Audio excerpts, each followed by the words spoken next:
هاي هاي يا حلوين، عاملين ايه؟ رب دايما تكونوا بخير. انتوا وحشتوني جدا، وعايزة بجد اشكركم من هنا لسنين كتير قدام على تفاعلكم على الفيديو الاخير اللي انا شيرته. ومتشكرة جدا، حتى لو انتوا ما كتبتوليش كومنت، بس كفاية اللي انتوا شاهدتوا الفيديو.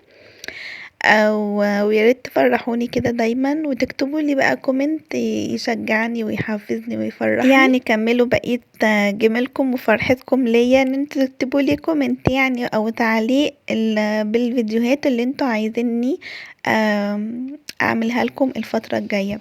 وانا باذن الله الفترة الجاية هبتدي انزل بقى اشتري بقية مشترياتي وحاجتي، وهعمل لكم فيديو مختصر بالمشتريات بتاعتي، وهاخدكم معايا وانا بشتري الحاجات دي. انا بقى خلاص فطرت والحمد لله، ومليت التانك، تم امتلاء التانك بنجاح. هبتدي بقى ان انا لقيت درج المعالق كده مش عاجبني، كان متلخبط كده حاجات على بعضه، فحبيت ان انا اظبطه. انا عايزه بقى ابتدي في تنظيف رمضان، انا عايزاكم بقى تشجعوني في تنظيفات رمضان. بس انتي حاولي انك ما تعمليش كل حاجه مره واحده، اعملي حاجه حاجه، علشان طبعا لو ابتديتي من دلوقتي لحد رمضان ده لسه فاضل شهر و10 ايام، يعني لسه بدري.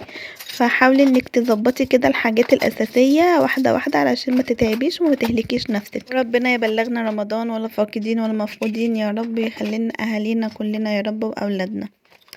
بصوا بقى، ده التربو ان انا جاي مع المطبخ يعني من ساعة الجواز وانا ما استعملتوش. هو المفروض اصلا تستعمليه في ازايز زيت ومعالق صغيرة والازايز الخل والحاجات دي، بس انا حاسة اللي هو فيه حاجة غلط، فيه عيون غلط، يعني الراجل حطولي غلط.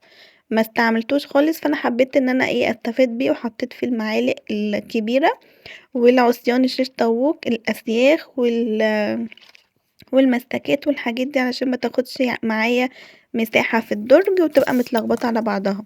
انا حسيت اللي هي كده احسن ومنظمة بشكل افضل. برضو هستنى رأيكم في كومنت تقولولي كده احسن ولا لا.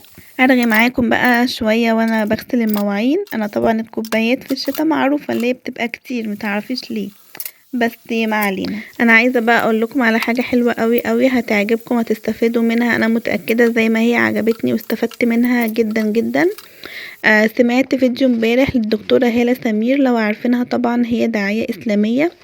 قالت كده حديث عن النبي عليه افضل الصلاه والسلام في دعاء معين، لو قلتي الدعاء ده في ليله او في يوم او في شهر، قلتي يعني ولا قدر الله يعني بعد عمر طويل ليكي وعن السامعين اتوفيتي عنك يعني وعن اي حد قاله وتوفى مثلا في اليوم ده او في الليلة دي او في الشهر ده، غفر له ذنبه.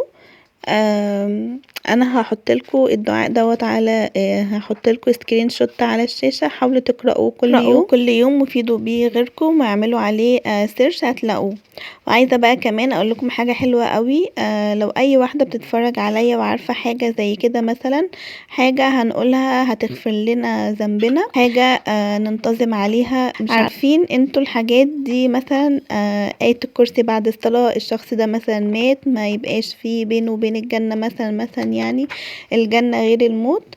الحاجات اللي زي دي اللي هي السريعة اليومية، عادات دينية بسيطة كده بس ثوابها كبير واجرها كبير، قولوها لي واكتبوها لي في كومنتات وانا هاخدها سكرين شوت باسمك وهحطها في الفيديو الجاي.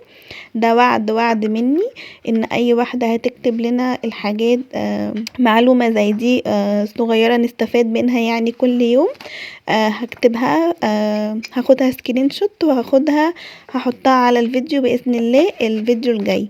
ده وعد مني والله، ده وعد. وكمان عايزين بقى في رمضان باذن الله نشجع بعض ونختم المصحف مع بعض. انا الحمد لله انا كل سنه بختمه مرتين، مره مع صحابي ومره مع العيله. انا عايزه بقى السنه دي اختمه معاكم برضو وكلنا ناخد الثواب ونشجع بعضنا. ايه رايكم؟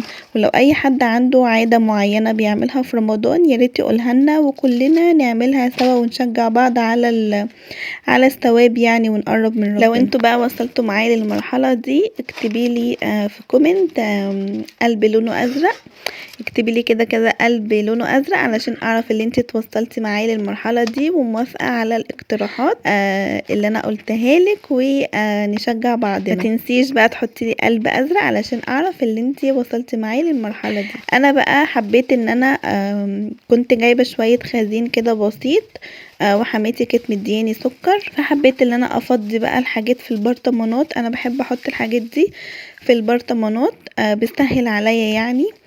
وطبعا ما جبتش برطمانات يعني من ايكيا بقى والحاجات دي، لا انا بستعمل البرطمانات اللي بتبقى فيها صلصة فيها مثلا ورق عنب، البرطمانات دي بتنفع برضه. اما الازازة دي بقى هي اصلا كانت ازازة هي مش هينفع هنا احط فيها مية لانها بتنقط من الحرف فحبيت ان انا استغلها واحط فيها سكر بس كده. وده يكون الفيديو بتاعنا النهاردة، يا ريت يكون اتمنى اللي هو يكون عجبكم واستفدتوا زي ما انا استفدت، وهستنى الكومنتات بتاعتكم ورأيكم.